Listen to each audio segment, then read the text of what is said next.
Hi friends, welcome back to my channel. If you're new here, I am Joy and I help photographers like you grow profitable and thriving businesses through weekly YouTube videos here on the channel and a private Facebook community called PhotoBoss. So if you're not currently a PhotoBoss, I want to invite you to join via the link below. So I got this question over in the PhotoBoss Facebook community actually, and I thought it was an amazing question. So I'm going to be answering this. The original question asked from Kirsten, if you would start your business from scratch with all the knowledge you already have, what do you wish you would have done or maybe have done differently or wish you would have done? And what's the best business decisions that you ever took? Love this question. Wanted to make an entire video out of it to answer it fully. So today I'm going to be sharing with you 7 specific things that I would do if I was starting a business in photography today in 2020, and some things I would think about more than others, and some things you might be worrying about needlessly that I would not worry about if I were you. So it's gonna be interesting, and let's dive right in. I know this topic is going to be helpful for those photographers that are wondering, what do I focus on? It feels like there are a lot of things that you could potentially be focusing on, and you just don't want to waste your time. And so if you're one of those photographers, raise your hand by hitting the thumbs up button on this video to let me know that you hear me and you feel this way, because it can be a really overwhelming position to be in. And I think this video is definitely going to help you out. So stay tuned. Okay, so I'm imagining I am opening a brand new photography business in 2020. And so I'm trying to think, what kind of things would I care about? And just as importantly, what kind of things am I not going to care about? And that's where these answers came from. The first thing I would do is stop emphasizing gear so much. I think that this is a really common pitfall of photographers. I know I totally fell into this as well. I think I just believed that I was like one lens or one flash or one piece of gear away from making it, which I now realize is ridiculous and is not the whole view. It's like I couldn't see with 2020 vision. I was just so hyper focused on the gear, and the gear does not make the photographer makes the gear. And so that's something I would really know now. If I were to start over, strip it down to bare basics, and I didn't have all the gear that I have, I would find one good body, one good lens, and get to work. I would not be obsessing over, off-camera flash triggers and fancy gels and studio equipment. Like, I think that it's really easy to fall into the gear trap. So that's one thing I would not focus on. So instead of gear, I would be focusing on education, because you can't do better until you know better.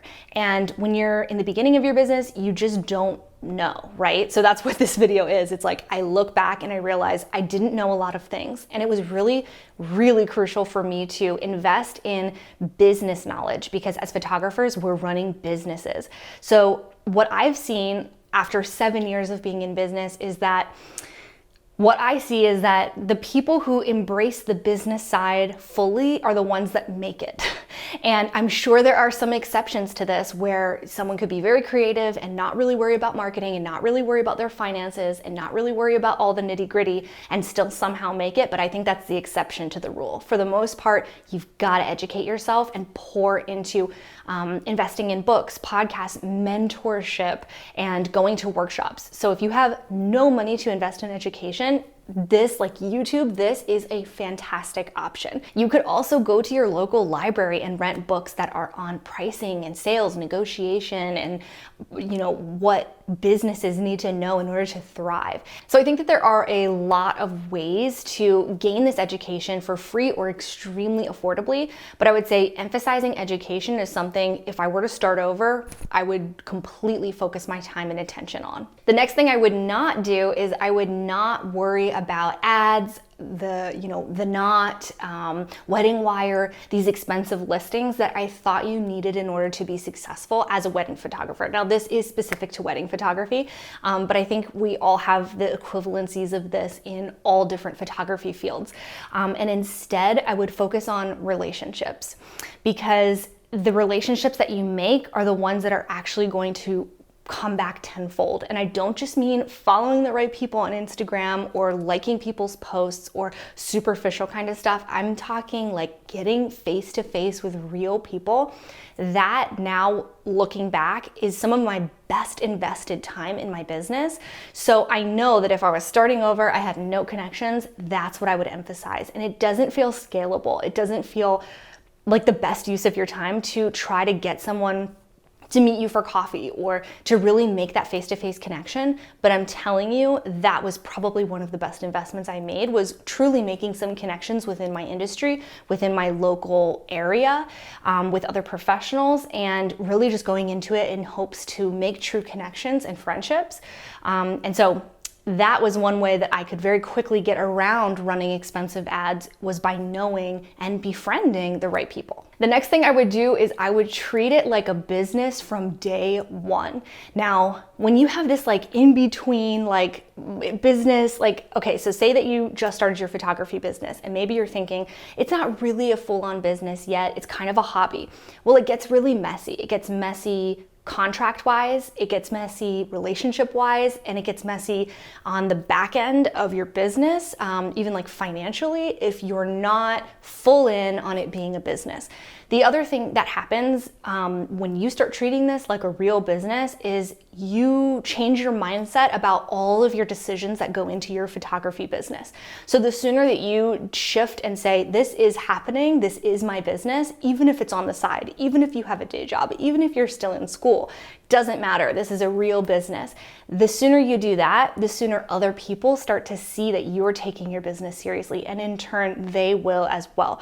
This is a definite like insider tip, is that people aren't going to take you seriously and your business seriously until you do first. So you definitely have to lead on that one, and that's huge. The next thing I would definitely do sooner this time around is build an email list from day one.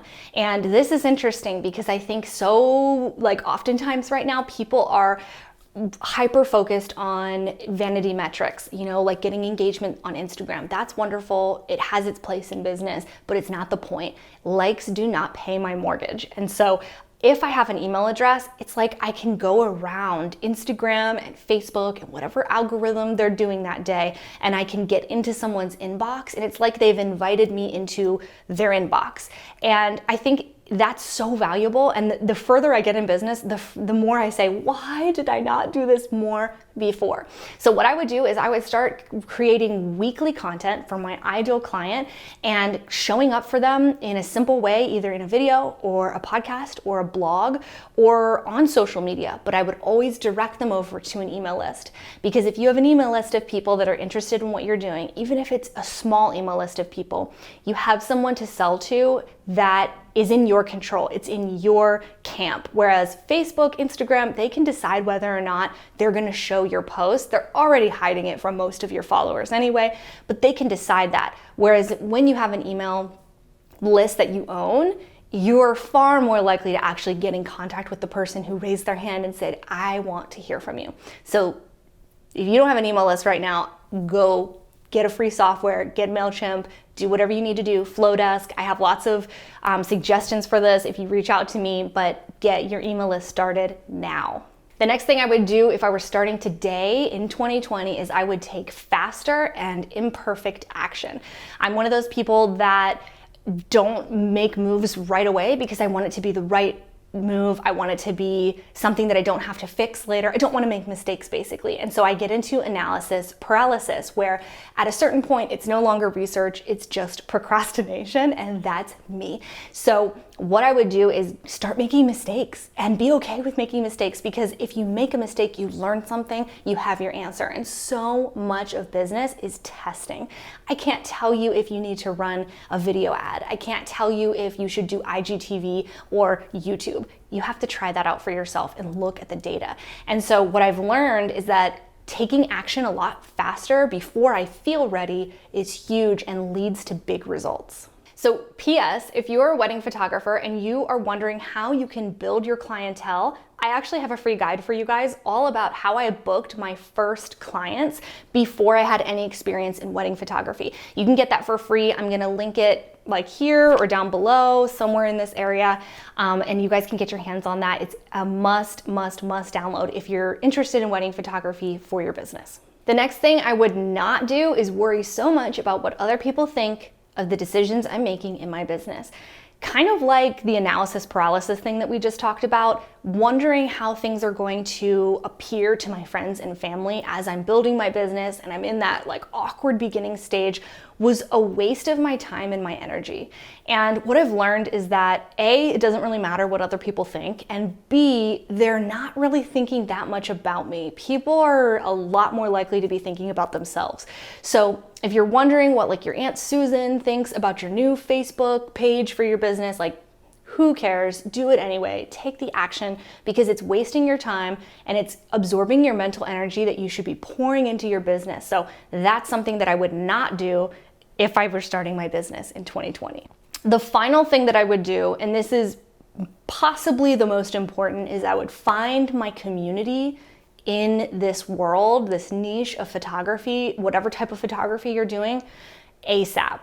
I think starting and running your own business as it takes off actually can become like lonelier and lonelier because you might quit your day job or you might not be in school anymore. You might be working from home, and while you have clients, it's a different relationship. And you start to have all kinds of questions and you just want to talk to someone who gets it, who understands what it's like to have great clients or a problem client or not really know how to answer a client question. And the sooner you can find that community, the sooner you're going to grow, because it's really important to surround yourself with peers that are shooting for the same goals as you and who are challenging you to chase your dreams and keep you accountable. And I know that there are a lot of communities out there, and some of them are more accepting, inclusive, and supportive than others. And when I was first starting out, I found that having a mentor or another photographer that I could ask questions to was a game changer, which is why I founded my community that's like a free private community on Facebook called PhotoBoss, because I wanted a place for someone to come to and ask questions where they wouldn't feel stupid and they didn't feel like anything was too basic of a question, because we're all starting somewhere. And so find your community. That is huge, and that is definitely something that I would do if I were starting over. So all the links that I referenced today and talked about are going to be available to you in the description below. All right, so I hope that these 7 do's, don'ts, woulds, and wouldn'ts help you out with your photography business. I want to hear from you. What's something you would do differently today, now knowing where you are today and where the world is today, if you were starting over? I would love to hear from you. Leave me a comment, and I will see you guys next week. Bye, guys.